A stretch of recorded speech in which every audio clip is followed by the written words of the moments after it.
warahmatullahi wabarakatuh. Kembali lagi di program Kata Ustadz, masih dengan Atri di sini. Selain itu, Atri juga kembali terhubung dengan Ustadz Wahid, Ketua Ikatan Dai Indonesia IKA di Jawa Tengah, sekaligus pengasuh Ponpes Bina Amal Semarang. Nah, perbincangan kita masih seputar Ramadan, tapi kali ini saya khususnya ingin bertanya-tanya mengenai salat tarawih. Langsung saja kita sapa Ustadz Wahid yang sekarang berada di Semarang. Assalamualaikum Ustadz Wahid. Waalaikumsalam warahmatullahi wabarakatuh. Sehat ya Ustadz? Alhamdulillah sehat walafiat. Ya, alhamdulillah. Langsung saja ya Ustadz, kali ini Atri ingin menanyakan beberapa pertanyaan seputar salat tarawih. Nah, yang pertama itu, apakah ada ketentuan rakaat saat salat tarawih atau minimal ada berapa rakaat dan maksimalnya berapa rakaat gitu? Gimana Ustadz? Baik, salat tarawih itu aslinya adalah salat malam ya, qiyamul lail. Nah, di dalam sebuah hadis memang ditemukan di sana Aisyah radhiallahu anha pernah bercerita bahwa Rasulullah SAW salat malam itu 8 rakaat, ya, tidak kurang dan tidak lebih, ditambah salat witir. Tetapi kalimat ini tidak dipahami sebagai sesuatu yang mutlak, ya, sehingga para ulama mengatakan yaitu ideal tentu saja kalau mau menirukan 8 saja, misalnya juga dengan sifatnya sholat seperti apa.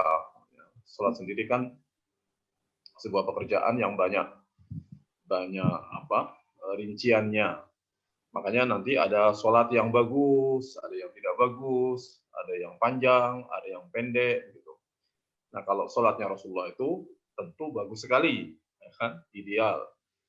Nah, kalau kita tidak bisa sholat yang ideal seperti Rasulullah, berarti ya kalau pengen bagus, rakaatnya ditambah. Mungkin sholat kita tidak sekhusyuk Rasulullah, tapi kalau rakaatnya lebih banyak, itu akan bisa semacam konversi begitu ya.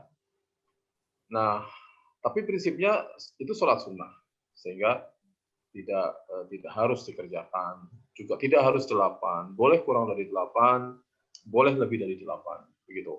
Para ulama memberikan batas ya minimal 2 rakaat sholat lail. Nah, sholat tarawih itu ya sama secara aturan dengan sholat lail secara umum. 2 rakaat minimal, diakhiri dengan witir minimal 1 rakaat.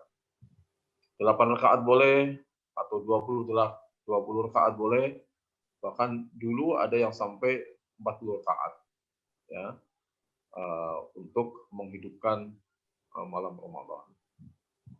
Jadi 8 rakaat ya Ustaz itu ya? Ya, 8 saja boleh. Intinya begini, 8 rakaat dikerjakan dengan khusyuk, ya, dengan baik, tentu lebih baik daripada sholat banyak sampai 20 rakaat, tapi cepat sekali misalnya gitu ya. Ada yang katanya mengerjakan 20 rakaat dalam 7 menit ya. Nah, itu sih mungkin olahraga ya.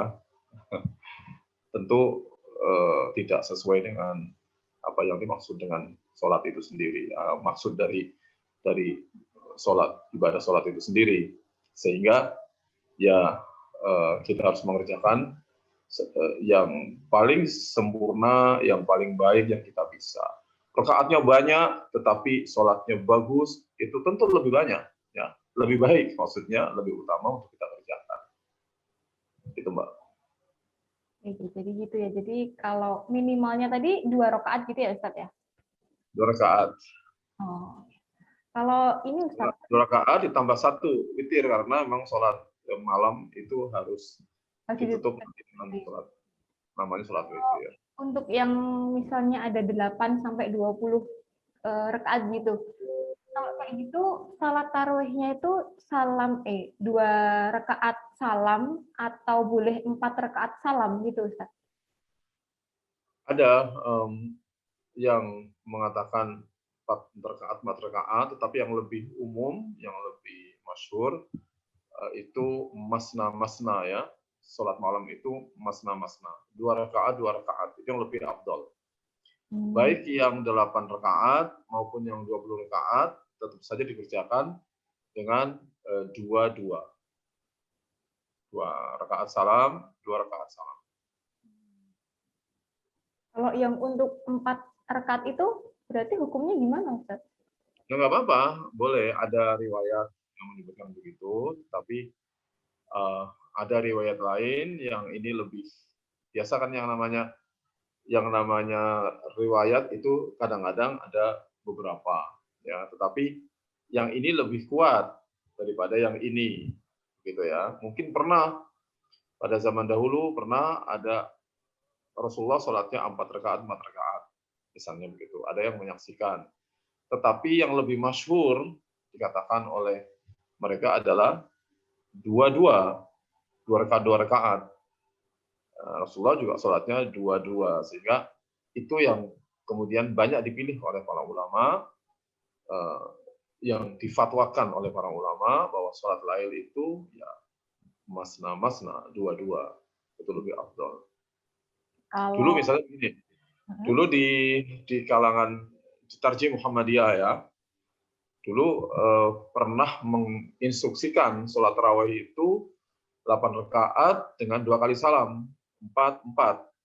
Itu fatwa yang lama yang saya tahu. Tapi untuk 10 tahun belakangan terakhir itu fatwanya sudah sama dengan di NU. Masna-masna ya 2-2, sehingga sekarang pun di Masjid Muhammadiyah sholat 8 rakaat tarawih misalnya itu mereka menjalankan 2-2 karena tarjihnya, pembaharuan tarjih yang belakang yang saya tahu memang diutamakan 2-2 bukan 4-4. Tapi artinya itu ada riwayat 4-4. Hanya kemudian oleh para ulama lebih dipilih yang 2-2. Ya, jadi tidak apa-apa ya untuk yang mau 2 atau yang 4 rakaat ini ya Ustaz ya. Apa-apa. Kalau untuk ini Ustaz, kalau sholat tarawih itu sebenarnya boleh nggak sih? Kita nggak harus kan kalau ke masjid itu kan pasti jamaah. Tapi karena kita berhalangan tidak bisa ke masjid, terus kita di rumah sendirian gitu juga, apakah boleh kalau tarawihnya sendiri gitu? Jadi sholat tarawih itu ada sejarahnya, Mbak. Ada sejarahnya. Dulu awalnya Rasulullah SAW itu ketika Ramadan yang pertama ya, beliau malam hari setelah sholat Isya beliau ke masjid untuk melaksanakan sholat tarawih, dan kemudian orang-orang berdatangan ke masjid berjamaah hari pertama. Hari kedua makin banyak yang datang. Ya. Hari ketiga makin penuh semasjid. Gitu ya. Itu malam ketiga. Malam keempatnya beliau tidak datang ke masjid. Oh, beliau tidak datang. Kemudian akhirnya ya masyarakat sholatnya sendiri-sendiri karena beliau tidak datang. Kemudian ini disimpulkan oleh para ulama bahwa sholat tarawih berjamaah itu boleh, tidak apa-apa. Tetapi sholat sendiri-sendiri juga tidak ada masalah. Ya, diperbolehkan sholat sendiri-sendiri di rumah. Ya, kemudian boleh juga sholat rame-rame di masjid sebagaimana pernah Rasulullah laksanakan meskipun hanya dalam beberapa hari. Tetapi ini untuk tarawih karena biasanya kita nyambung isya dan tarawih. Sholat isyanya tetap ya paling baik di masjid. Kalaupun kita mau sholat tarawih di rumah ya sholat isya di masjid berjamaah. Habis itu kita pulang untuk sholat di rumah, memilih waktu yang kita inginkan, apakah mau habis isya tepat atau tengah malam atau di ujung malam menjelang kita sahur. Oke, kalau sementara ini Ustaz, bacaan-bacaan surat tertentu gitu dalam salat tarawih gitu ada nggak, atau boleh terserah kita sebisanya bacaan seperti surat-surat pendek yang kita bisa, atau harus ada bacaan-bacaan khusus? Kalau sholatnya tidak ada ketentuan harus baca surah apa begitu. Ya kalau sholat sendirian prinsipnya membaca Quran lebih lama lebih bagus dalam sholat. Tetapi kalau sholat berjamaah kita perlu mempertimbangkan jamaahnya. Kalau yang jamaah ibu-ibu udah tua-tua, mbah-mbah, ya itu jangan lama-lama, kasihan mereka gitu ya. Tapi kalau kita sholat sendiri kan bebas, silakan untuk membaca Quran, dan prinsipnya lebih lama, ya lebih bagus. Jadi ini sholat tarawih itu tidak harus pakai bacaan doa tertentu ya? Apakah itu juga berlaku buat rakaat yang terakhir gitu, Ustaz? Penutupnya tarawih gitu? Ya, nggak ada. Memang ada sih sholat witir ya, itu sekitar surah misalnya Al-A'la, Sabbih isma rabbiyal a'la, itu rakaat pertama, kemudian ada surah Al-Ikhlas, kemudian An-Nas, Al-Falaq begitu ya. Nah, itu bisa dikombinasikan. Itu bacaan untuk sholat witir yang terakhir. Tapi itu juga tidak mengikat. Ketentuan itu intinya sebenarnya tidak ada masalah, karena di dalam ayat Al-Quran jelas sekali ya, ketika bicara tentang sholat itu faqra'u ma tayassara minal Quran. Jadi sholat itu setelah baca Al-Fatihah itu bacalah apa yang mudah dari Al-Quran, yang kamu hafal misalnya ya, tidak usah dipaksakan ya. Yang kamu hafal, yang bisa, yang kira-kira nyaman, nah itulah yang dibaca. Mata yasar itu artinya yang mudah dari Al-Quran. Ya, mudah itu maknanya bisa pendek-pendek saja, gitu ya. Yang hafal tentu aja ya, itu yang dibaca. Yang penting kita khusyuk ya, Ustaz ya, untuk sholatnya tarawih itu. Ya. Oke, Ustaz, terima kasih untuk ceramahnya mengenai sholat tarawih khususnya ini. Semoga ini bermanfaat untuk semuanya, Ustaz. Nah, Tribuners, semoga pertanyaan tadi bisa mewakilkan pertanyaan dari kamu juga. Nah, oke, sekian dari kami. Saya Atri, pamit undur diri. Wassalamualaikum warahmatullahi wabarakatuh. Terima kasih sudah nonton. Jangan lupa like, subscribe, dan share ya.